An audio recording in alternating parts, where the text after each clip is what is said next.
For years, we've been warned about the future of machines, the fusion of man and chrome, the dangers of artificial intelligence.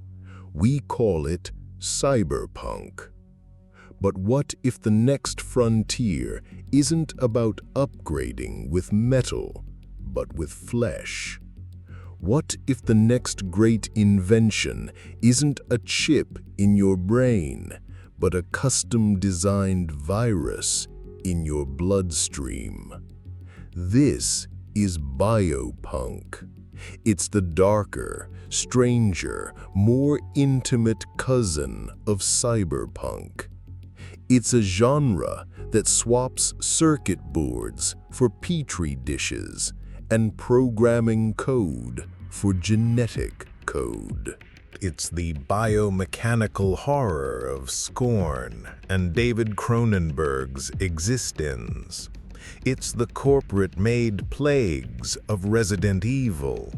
And it's the deep philosophical questions about the nature of humanity posed by anime like Neon Genesis Evangelion.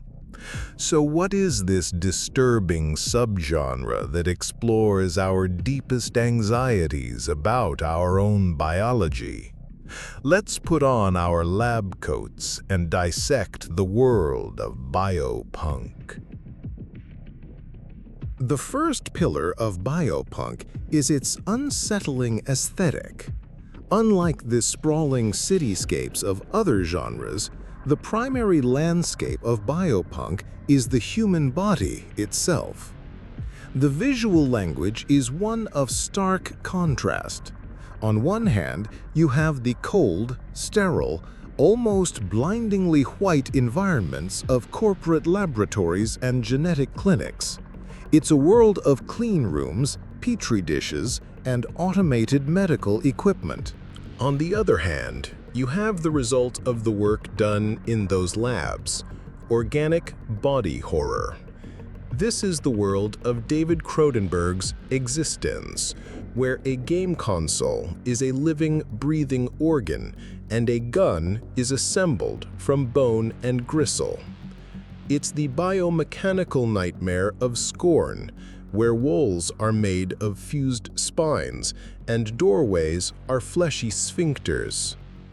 In biopunk, technology is not made on an assembly line. It's grown in a vat. Machines are wet, pulsating, and often indistinguishable from living creatures. It's an aesthetic designed to be visceral and to break down the comfortable barriers between our bodies and our tools. The mega corporations in this world aren't selling you software, they're selling you life itself.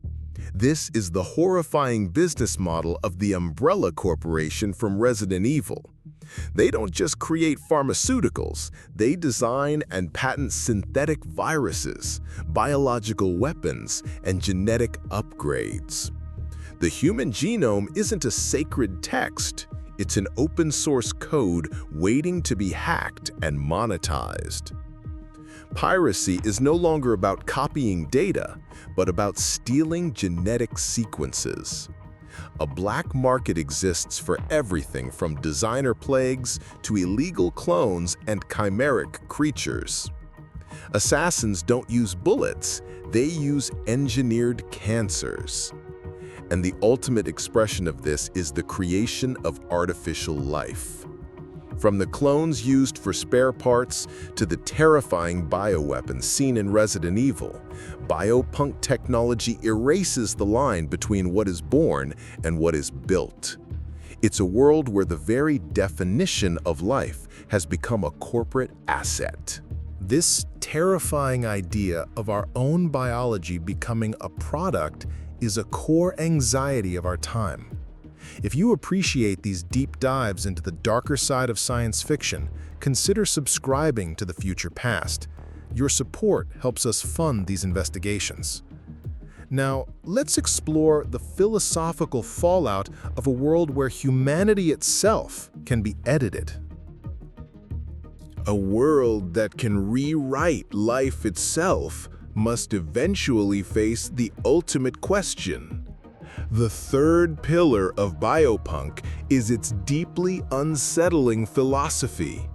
What does it mean to be human when humanity is no longer a natural constant, but an editable design? Biopunk stories are obsessed with the loss of a natural self. They explore the existential horror of not knowing if your memories, your desires, or even your very species are authentic or programmed. This is the core psychological conflict in Neon Genesis Evangelion, where the pilots must merge their consciousness with giant biomechanical beings, blurring the very boundaries of where their bodies and souls begin and end. The genre constantly probes the ethics of playing God. Scientists in Biopunk are not evil villains in the classic sense. They are often well-intentioned pioneers who, in their relentless pursuit of progress, cross lines that perhaps never should have been crossed. Ultimately, Biopunk is about the terror of biological instability. It taps into our deepest, most primal fears: the fear of disease, the fear of losing control over our own bodies, the fear of our flesh betraying us. It's the anxiety that the complex, fragile miracle of our biology could be hijacked, corrupted, or simply rendered obsolete. Biopunk may seem like a far-fetched, grotesque fantasy, but in an age of CRISPR gene editing, mRNA vaccines, and intense global debates about bioethics, its questions are no longer just science fiction.